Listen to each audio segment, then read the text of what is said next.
Welcome back to New Rockstars. I'm Erik Voss, and this is a breakdown of Moon Knight Episode 2, in which Moon Knight narrowly escapes a bunch of vegans by killing their dog. This episode was filled with Easter eggs, subtle cinematic details, and even deeper layers of mystery. So let's break down this shot by shot for everything that you might have overlooked, and a reminder that the best way you can support us is to get our new limited edition Moon Knight inspired shirt. We're selling these off faster than we thought. It's called Tomb of the Moon God. It looks awesome, and when you get it, you'll unlock the added option to write in a custom shout out for our after shows, so get that at newrockstarsmerch.com. Okay, opening shot. Over sand, we hear the sounds of Moon Knight's beatdown on that jackal that ended last episode.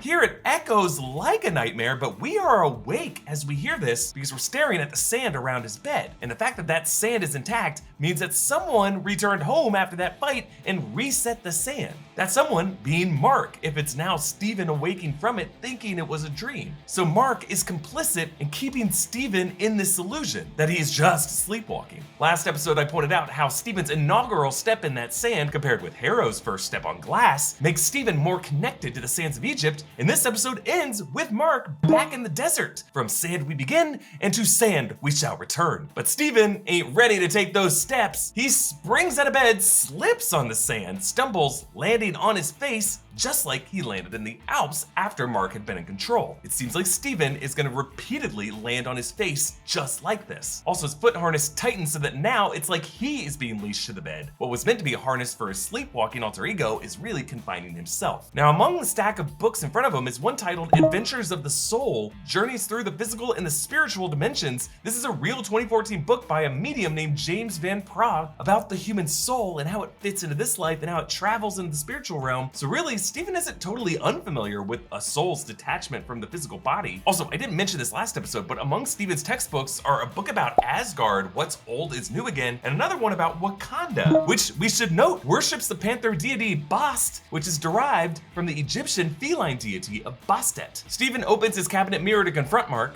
You there? Didn't think so.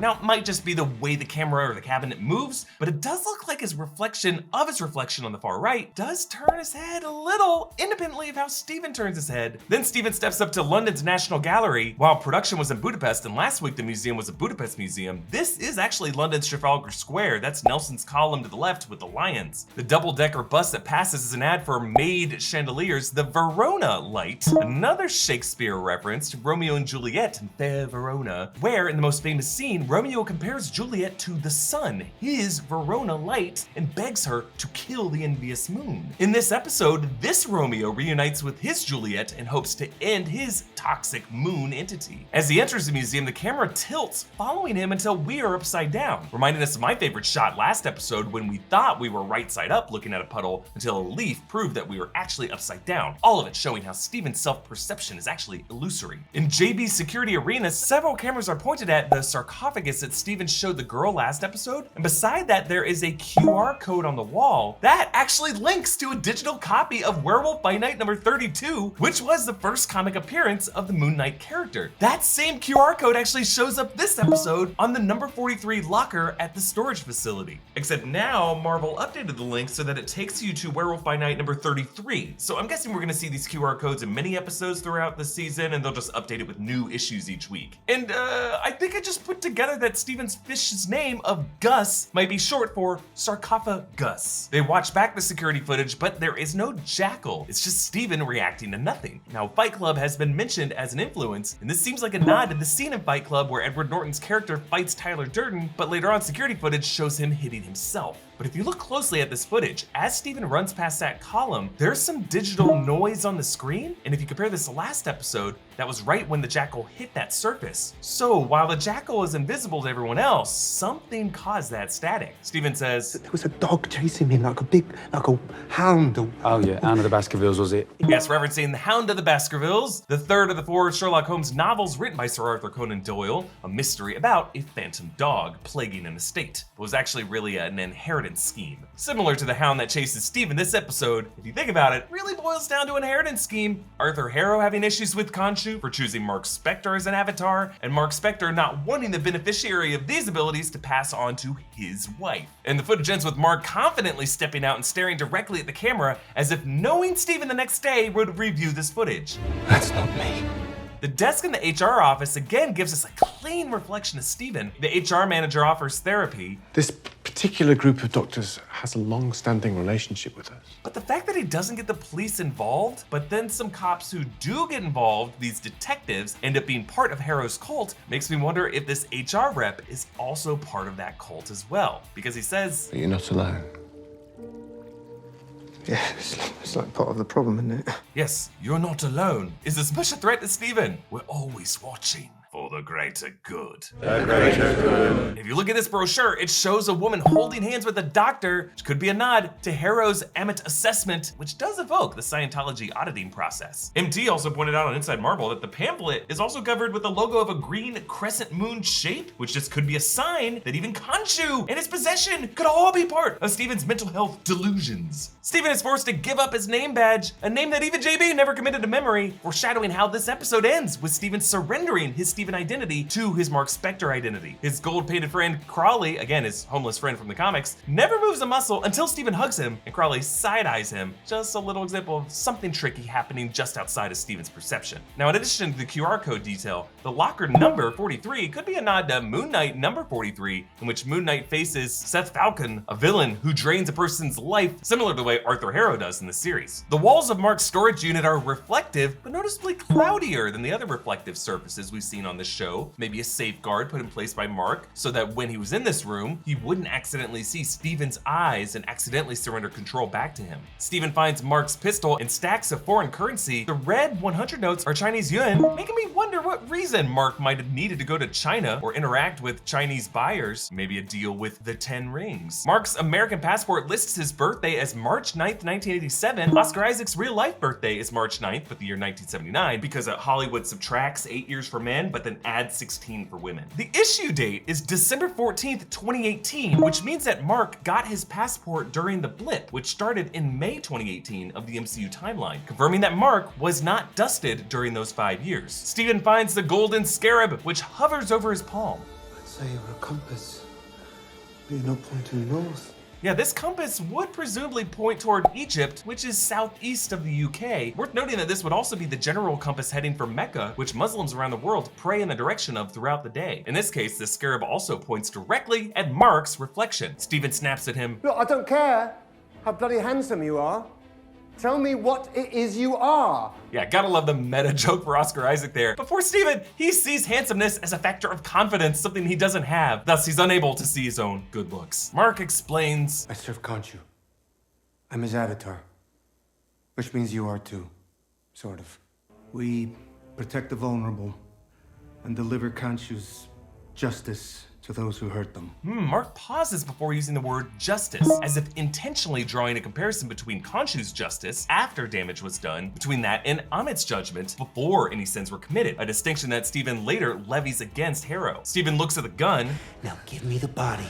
Let me finish this and you'll never hear from me again. Yikes, Marc is in the reflective surface of the pistol too. Just very dark to imagine someone hearing these kinds of voices when pondering picking up a gun, like Steven could be imagining one way to silence Marc forever. Now earlier when they walked up to this locker, the motion sensor lights overhead slammed on. Just set it up this awesome scare with Khonshu now, flashing in and out of the lights with louder and louder slams. So the lights alone represent the demon, like the barrels and jaws representing the shark. This also works like an inverse of David F. Sandberg's amazing Lights Out short, The Ghost in the Light, instead of The Ghost in the Dark. Steven gazes up at Khonshu's form as the lamp overhead glows brighter and brighter, and I just love how you can now see a big divot in the ridge of his beak, like he's been in some kind of battle in this ghostly form. And then you can see up into his skull orifices a ribbed texture interior for our pleasure. Because the inside of a lot of skulls are rarely smooth or sanded down, just little details like this make him more lifelike. Layla pulls up to him, greeting him upside down, just like that shot of him entering the museum earlier. She says to him, You really could have given me any sign that you were alive. Yeah, throughout this conversation, he sees her through the mirror. The people he speaks to in mirror reflections are just difficult for him to trust as legitimate. In his flat, when Layla looks at Gus in the tank, Marc's reflection appears in the tank behind hers, despite Steven being back at the door, showing how Marc is now in a kind of sunken place, trapped in an Egyptian-themed tank like Gus is. Way out of your depth. Brother, you're literally in the depths. Now on the shelf are some visible titles. Joseph Pearl's Revealer of Secrets, which is considered the first modern Hebrew novel written in 1819, a satirical collection of letters among Hasidic rabbis. Marc Spector is Jewish, son of a rabbi, something this series will explore with the Jewish cultural consultant listed in the credits. Also, The Man in the Ice, which is a book about the 1991 discovery of a 5,000-year-old Neolithic corpse in the glacier in the Alps. It's actually not that far from the valley where Steven woke up last episode. And of course, Man in the Ice, we definitely had another one of those in the MCU. But the book Layla picks up is a collection from French poet Marceline Debordé-Vamor, Les Fleurs, or The Flowers, from the year 1833. The two of them quote the opening verses from Les Séparés, or The Separated. Marceline Debordé-Valmore. Ne crie pas. Je suis triste et je voudrais m'éteindre. Les beaux étés Sans toi, c'est la nuit sans flambeau. Which translates to, do not write, I am sad, I would like to die out. The beautiful summers without you are the night without a torch. These words reflect the separation between these two lovers. Marc ghosted her, wanting to die out in Layla's mind, essentially telling her, don't contact me. But really without each other, they have been lost in the darkness. Earlier in this episode, we got the allusion to this Romeo's sun, making the moon envious. And here's another literary allusion, comparing this star-crossed lover to a flame in the night. And it's sweet that Layla's favorite poet was Steven's favorite poet, despite him having no other memory of her, and Marc even trying to block her out. Like MJ still wearing Peter Parker's broken necklace, another example in the MCU of love persevering through memory. Now, harder than wrapping your head around all these details can be wrapping our head around the environmental impact of the electronics we use every day. A new smartphone represents about 175 pounds of carbon emissions and 18,000 gallons of water usage. So when that phone or that tablet or the laptop gets thrown away, it also becomes e-waste. A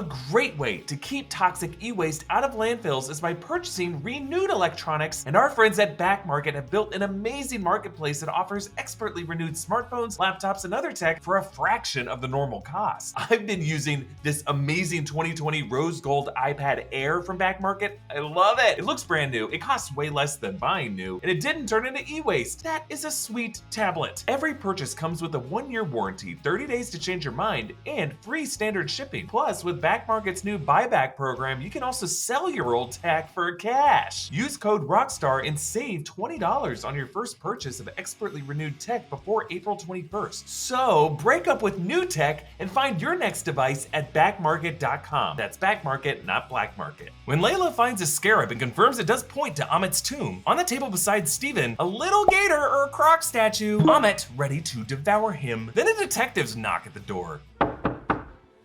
DC Fitzgerald and DC Kennedy here. Fitzgerald and Kennedy. Interesting names for detectives, because it's the middle name and the surname of the US President John Fitzgerald Kennedy, because these are probably fake names recognizable to an American, but less so to a Brit. Actor Anne Akajiran is credited as Bobby and David Ganley as Billy. When they bring in Steven and run Marc's records, his file number begins with 1975. That was the year Moon Knight first appeared in Marvel Comics. And the assigned agent is Nick Pepin, the real-life production manager on Moon Knight and several other Marvel titles. Love it when they work the crew names in there. The photo here shows at least 4 bodies shot in the heads at an archaeological dig site in Egypt, which seems like this is all being taken from Moon Knight comics, where Raoul Bushman murders Marlene's archaeologist father before Marc becomes Moon Knight, something that may be the case with Layla and her father. But uh-oh, the cops are drinking the Ammit Kool-Aid based on their tattoos. There's a tattoo also on the kid with the soccer ball, and her tattoo seems to even move a bit as she's holding that ball. The soccer ball is unworthy. Oh, soccer ball, it's a shame you can't be here to see the world we create. Harrow greets him. I hear you loud and clear, Stephen Grant of the gift shop. Oh, God. I'm sorry for the wait. Yeah, they mixed in sounds of broken glass in his sandals on each of his steps. Khonshu begs Steven to kill Harrow, break his windpipe, but Steven ignores him, and Khonshu kicks the trash bin. Just a little thing setting up all the invisible forces smashing stuff in the climax of this episode. Harrow takes Steven on a tour of this cult commune and chats with Jamila in Mandarin. Layla, Wakanida. 你还是个熟的。 Listingla, Jamela. Listingla. Yeah, again, if you listen to his kick, there's a bit of broken glass mixed in there. As Khonshu watches from the roof, his crescent moon staff frames the streetlight above. There's no light of the moon yet, showing how Khonshu is still powerless at this point in the scene. Inside, Bob Dylan's Every Grain of Sand plays once more, just like it did in the opening scene of the series. There's some cult members watching serene nature footage, just classic Clockwork Orange style indoctrination there. Harrow recommends a lentil soup. Victor's recipe. Gracias, Victor. He's from the Yucatan. It's very funny. Victor. There is a Victor Mancha in the Marvel Comics, aka Victorious, cyborg son of Mexican mother Marianela Mancha, and Ultron Tech, who's part of the Runaways, ties in with the Age of Ultron storyline, later kills Vision's son Vin, but I don't know if this is the same Victor. I just love how Harrow feeds Steven these lentils that were grown in their community garden while using a gardening metaphor to describe Ammit's judgment. She tears evil up from the root, casting her judgment before any evil's done.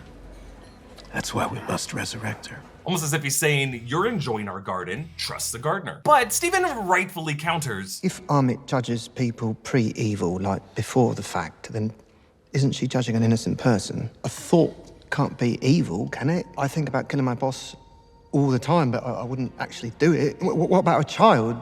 Would she kill a child for something they might do in 30 years? And Steven doesn't buy Harrow comparing kids to diseased limbs needing amputation, so Harrow has to whip out the big guns. This is Ammit's gift to her first avatar. It contains in it a tiny sliver of her power. Yes, another reference to Ammit's first avatar who betrayed her, whom I have speculated could be Pharaoh Ramatut, aka K. I know it sounds like I'm reaching, just watch my video on that. I swear, I make a pretty good case for it. I like how throughout this, as the cult members back away in fear, that projected nature footage now shows a hummingbird flapping its wings and then mushrooms sprouting, mirroring the tension of the scene, the chaotic heartbeat of a hummingbird, then exploding into a mushroom cloud plume. Layla arrives with the scarab and they flee as Harrow uses the cane to open a purple crack in the ground through which another jackal arises. Another example of glowing purple rifts through dimensions in the MCU after Spider-Man No Way Home. Perhaps the purple glow indicates the realm between universes, what Wang called the dark border between known and unknown realities. And it is from this realm where these hell beasts are summoned. Harrow chants,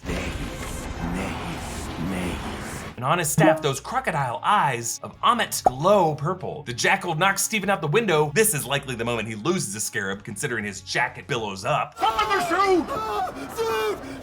But Steven hits a superhero landing dressed as the dapper Mr. Knight look, taken directly from Warren Ellis's 2014 comics, whereas Mr. Knight in the comics is really a clever criminologist detective, another main form of Khonshu. In this series, it's really just the form Stephen Grant takes when he tries to summon Khonshu. The suit is a finely tailored three-piece suit with a form-fitting mask with stitching down the center of the face, reflecting Steven's fractured identity. But I love his shoes, loafers with these white wrappings, just a little hint of that mummy linen aesthetic. He and Mark argue. She said I needed a suit. Yeah, the ceremonial armor from Khonshu's temple, not Psycho Colonel Sanders. Well, I don't know how any of this shit works. Yeah, I just like how in response to that, the Mark reflection blinks his glowing eyes slowly in disappointment. Layla breaks the bottle over the jackal's head so that she could see it with the fluid that's sticking to him, but then the jackal lifts them both and slams them against the wall. As it does so, you can still see the last of those little droplets of fluid shaking off from the motion. Steven tries to lure it away.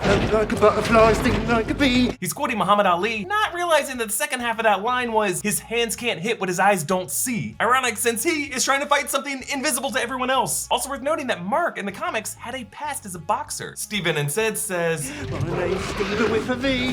which is a fun nod to the fact that the MCU already has another Steven with a PH, Stephen Strange. And then after he hits the jackal, he screams, Wagwan! I did it! which is slang used in London that came from immigrants from Caribbean countries, basically meaning, what's up, or what's going on? The double-decker bus is an ad for the GRC, reuniting you with your better half. The GRC, of course, is a global repatriation council, the agency introduced in The Falcon and the Winter Soldier that resettles people after the blip. Also, ironically, in this moment, Steven is struggling to reconnect with his other half. Overhead, this bus is coded with WBN 0032, another nod to Werewolf by Night number 32, Moon Knight's first comic appearance, also apparently the one comics reference the series is allowed to have Easter eggs for. Steven has to surrender control and Moon Knight's ceremonial suit takes over, and I love it. Beneath those mummy wrappings, gold armor slides out over his shoulders. This automated assembly, the stitching together of the suit is just so piecemeal and tactile. You can see each thread snaking and binding him. Just reminds me of the pieces of Iron Man's armor clinking together in that original 2008 film. Marc unsheathes his chest weapons, of which he seems to have an unlimited supply, like cards from a blackjack slot. Marc lures the Jackal up the building, past the crescent moon, which now glimmers in the background. As we saw last episode, the crescent moon shines when Moon Knight has the upper hand. As he leaps from rooftop to rooftop in this thrilling montage, that crescent moon actually gets larger and larger in the frame, symbolizing his growing power. He runs down the Thames, reflected in the surface of the water, and it ends as he impales the Jackal on this outdoor altar and retracts his chest piece in the light of the crescent moon. The two shapes matching each other. Just gorgeous shot composition here, and showing how all of this power is coming from the moon. Little detail I spotted here, in that courtyard, there is a silhouette of someone watching in the shadows in the background. Might be an onlooker, might be a crew person who got left in frame, might be Khonshu. Steven tries to reclaim the body. We've always managed to keep a wall between us, but something's changed. The one who controls the body's become stronger. The reflections help, but most of the time it'll take all your willpower just to be a fly on the wall. Yes, so it sounds like, to answer Harrow's query from before, Marc might have already had dissociative identity disorder. Now Khonshu's possession is making whichever identity is in control at any moment stronger at keeping the other identities suppressed. Marc says, We wouldn't be alive if it weren't for Khonshu.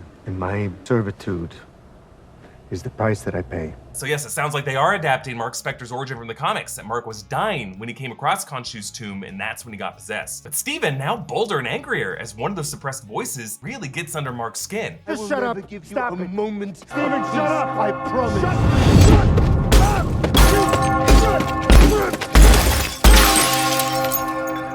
Yes, the church bell tolls for Marc's mental break like the bell of a boxing ring signaling the end of a round. Another nod to Marc's boxing history. Like the church is saying, hey, break it up, back to your quarter. Now, odd detail here, if you count the bell chimes to try to figure out the hour, it rings at least 14, maybe 15 times, which is crazy because church bell towers never ring more than 12. So they may have doubled up, because as we cut in and out of Steven's reflection, they could have done that to show both identities hearing the first couple chimes. I love how Khonshu appears among the gargoyles of the roof, just blending in with the surroundings. And the shot does not break from Marc's perspective as we then look up to another rooftop where Khonshu is suddenly appearing there mid-sentence, and then the camera drifts right back down to Marc where Khonshu is right behind him. And I love how in the moonlight now, streaming through the tree, you can clearly see how this skull is actually floating over his body, but those errant hairs connected to his skull drape downward to make it seem like there is a connection, like a marionette head defying gravity. Love this transition here as Khonshu steps across frame, his wrappings dissolving into the falling curtain that Marc had draped over a broken mirror to hide his reflection. Since Marc is in a different spot of the room, the reflection is Steven, covered in a bedsheet on the bed, his knuckles bloody. This means that Steven must have tried to break out of this state violently and injured himself, now looking a lot like Martin Sheen after he cut his hands on the broken mirror in Apocalypse Now. And in that cracked mirror, you can see Steven is wearing the Star of David necklace, another nod to his Jewish heritage. Marc stumbles across the room, opening the curtains to reveal the pyramids of Giza of Egypt. And I just love that this whole sudden transition to Egypt took us here while we were in Marc's perspective, confirming that Khonshu backseats his avatar, whoever is at the wheel, Steven or Marc, and that this avatar, like us, is really just along for the ride. Now, over the credits plays the Egyptian anthem El Malouk by Ahmed Saad, featuring Inaba and Double Zooksh. Awesome Egyptian jammer to end this episode. And the final shot of the credits actually changes from last episode. Before, it was an amazing shot of Moon Knight's hooded ceremonial warrior attire. Now it is Mr. Knight. Again, the best way to support us is to check out our great merch options at newrockstarsmerch.com. Follow me on Instagram and Twitter at EA Voss. Follow New Rockstars. Subscribe to New Rockstars for more analysis of everything you love. Thanks for watching. Bye.